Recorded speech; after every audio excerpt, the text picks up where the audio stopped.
I'm in the front seat. This nigga in the back seat. I get out the car. I'm done arguing. I don't want to argue no more. I get out. I'm walking away. This from out the back seat of the car started shooting me. You shot me. So is he in the car shooting from the car, Megan? He is standing up over the window, shooting. All right, let's have a discussion about this Meg Thee Stallion and Tory Lanez situation. Now, I wasn't in the car with them that night, but from what I'm looking at, I think she's clearly lying. As you can see in the beginning of the video, she done gave two different stories of what happened and how it happened. In one video, she says she got out of the truck and he shot at her from the back seat. And then in another one, she said that he was standing over the window. So if he was standing over the window, that would put him outside of the car and put you inside of the car, which goes against what you said in the first video. Then if you pay attention in the second video, she's saying that he told her to dance. I remember that was something we used to do with our friends when we was little. We all have a bunch of rocks and we throwing rocks at each other, having a rock fight, and we catch one of our friends that was on the other side and everybody get to throwing rocks at his foot, telling him to dance and stuff like that. But that don't even sound believable, because if you saying that he was standing over the window, like I said, that means you must be inside of the car. And if you're inside of the car, how would you be able to dance from inside of the car? I'm about to play more of the first live video that she made, and then I'm gonna give y'all my reaction to it. Oh, she mad because he was trying to fuck with Kylie? No, I wasn't. Like, you dry shot me. Like, everybody in the car, it's only 4 motherfuckers in the car. Me, you, my homegirl, and your security. Everybody in the car arguing. Now, based on what she's saying, maybe he was trying to get at her homegirl. Because why is everybody in the car arguing? And if his security is the fourth person, I really don't see security arguing with nobody. They might have been trying to calm the situation down, but you just get paid to be security. Who is the security arguing with? And you and your friend had to been arguing over something. Maybe it was because he was trying to get at her. And if you and her are no longer friends, maybe she was the one that shot you. You said that Tory Lanez dry shot you.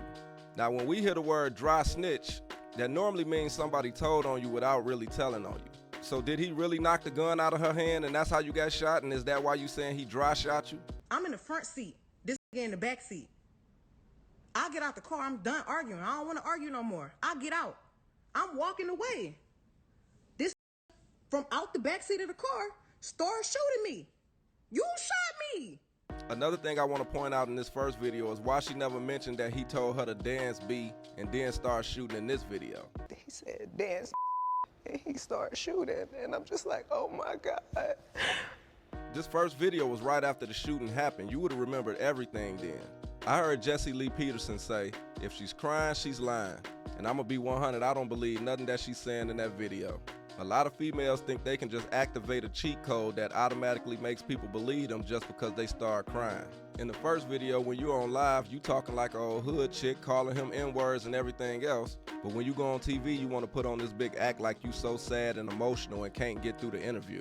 So as y'all all probably already seen on the news, it's been more evidence that came out that may prove that Tory Lanez was innocent. Kelsey Harris's security guard came out and said that he overheard a conversation of her saying what actually went down that night. And I'm gonna play the video of the lawyer telling you what he said he heard allegedly happened that night. Not long ago, Unite the People was approached by a gentleman named Bradley James. Mr. James informed us he was working as the bodyguard and driver for Ms. Kelsey Harris during Mr. Peterson's trial. As such, he was in close proximity and he had privy to conversations she was having with her husband and others. Mr. James informed us he was not under a non-disclosure agreement or a confidentiality agreement and was free to speak with Unite the People, and that he was doing it because his conscience would not let him not speak and leave a man in prison for something he did not do. Mr. James informed Unite the People that he was a witness to the conversation Ms. Harris had, where she stated she had the gun, she fired it 3 times, Mr. Peterson grabbed her arm and knocked it down, and the gun fired 2 more times. In essence, Mr. Peterson never shot anybody, never even touched that gun, never fired the gun.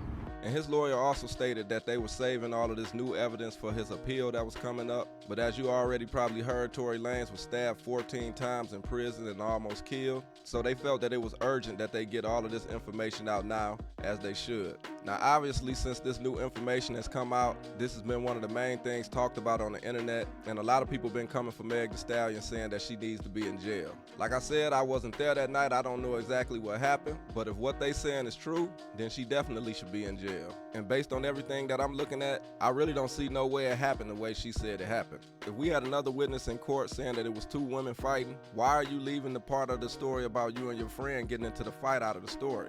And if your friend didn't shoot you, why are y'all no longer friends? What was the argument about that y'all could go from best friends to not even being friends at all no more? Now, if my best friend had shot me, then no, we'll never be friends again. And that's exactly what it looked like happened. So Meg Thee Stallion finally decided to respond to all of the stuff that people had been saying online, and she made this post on TikTok the other day. She said, "At what point are y'all gonna stop making me have to relive being shot by Tory? At what point are Tory and y'all fans gonna stop lying? Like, how much is the check to keep harassing me? Why is this happening every day? One minute him and y'all said I was never shot. Now y'all letting him play in y'all face again and say I was shot but it wasn't him. Oh, okay. I'm sick of this S. Leave me the F alone. He ain't dare get on that stand and deny he shot me. And that was his choice because he knows he did that S. I don't give a F about a blog or a bot. Why in the F would me, Megan Thee Stallion, have to lie about this MF shooting me? How y'all mad at the person that got shot? Facts are facts. He did it. It was proven in court. F the hate campaign on the internet. Tory, you shot me. Ain't no new effing evidence. Y'all been saying the same S for years. Tory, please leave me alone. You a effing demon. I'm off this silly A internet S. Bye." Now, if that was me personally in that situation, I probably wouldn't have said nothing at all or made a post or nothing like that. But what I don't like is how she trying to make everybody else seem wrong because the evidence is not matching her story. This man just got stabbed 14 times and nearly died. I'm not saying you got to get on here and say, I'm sorry to hear that happen to him or nothing like that. But this man is probably still in the hospital and you talking about the internet trying to make you relive being shot. When in all actuality, a lot of this evidence we never knew about. So now that we know about it, it's a lot of people looking like, hey, I thought you said it happened like this.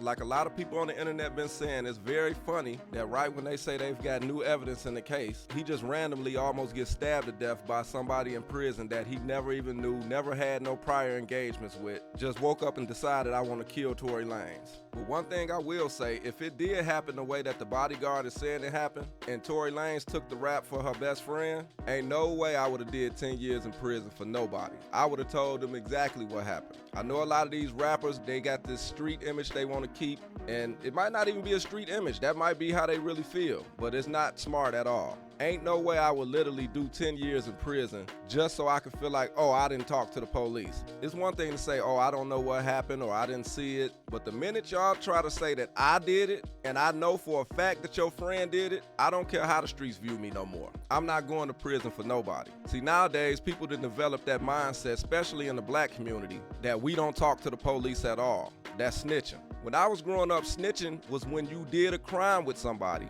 You got caught, they got away, and when you got caught, you told on them so you can get a lesser sentence. That's snitching, and I don't agree with that. If you went with somebody to do a crime, you knew the risk of doing a crime, and you get caught, you gotta stand on that. But ain't no way I'm gonna witness somebody else shoot somebody, and the same person that they shot tell the police I done it, and just so I keep my street credibility, I'm willing to do 10 years in prison for it. No way, no how. But y'all let me know y'all thoughts about this down in the comments. Like I said, it's not looking good for Meg Thee Stallion. Her story is not matching the evidence that's coming out. And if it's true that he didn't do this, free Tory Lanez.